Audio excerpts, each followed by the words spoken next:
Good evening, Kasampli Fam! So for today's video, I'm gonna show you guys on how to use the La Germania brand ng gas range with exhaust. Ayan, yung exhaust niya guys. Alam niyo ba guys, yung first ko talaga gamit nito is hindi ko alam.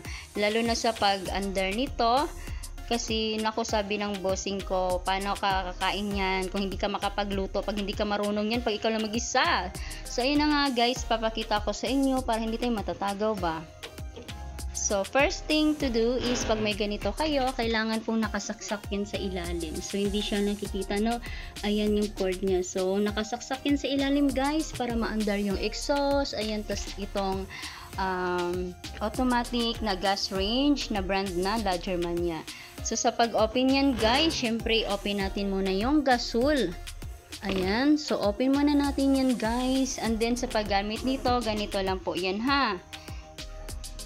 Long press nyo lang po yan. And then pindot nyo lang yan ng pindot. Paikutin nyo siya ng paikutin. Ayan, hanggang sa maandar. At ito yung minimum niya guys. Ito yung max niya sa gitna. Sa pinakaano talaga. So minimum muna. So meron tayong chicken dito na example na pakukuluan natin. Hindi example. Ay talagang pakukuluan talaga natin to. Para sa mga aso namin. So ayan guys. So pag nagluluto kayo, syempre mga ngamoy-ngamoy. Like for example, yung niluto natin is daing. Syempre mga ngamoy yan sa loob ng bahay.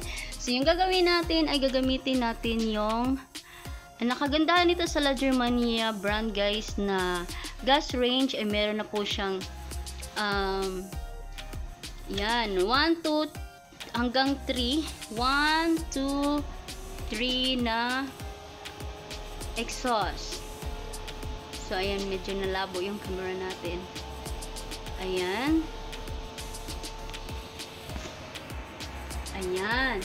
So, yung ni-press ko is 2. Depende sa inyo guys ha, kung gaano yung ano nyo, yung exhaust nyo. Pwede yung 3, masyadong mabaho na or marami na kayong niluluto.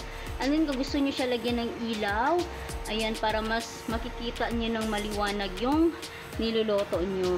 Ayan. O, diba guys? Ang ganda. Talagang first time ko talaga nakagamit nito. Siguro kung hindi ako nakaano dito. Ang ganda talaga guys. So ito namang sa exhaust fan, ito natatanggal to. Ayan, nalilinisan din naman yan. Ayan.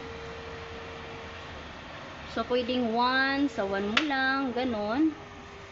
Sa 2 hanggang 3 lang yan guys yung exhaust niya. Para yung amoy niya nasa labas lang ng bahay nyo. Ayan. So ayan guys, dyan lang po kasimple yung paggamit ng La Germania brand gas range. Thank you for watching guys. Please don't forget to like, share, comment, subscribe to my YouTube channel, Simply Grace. Bye! And God bless us all. Ingat!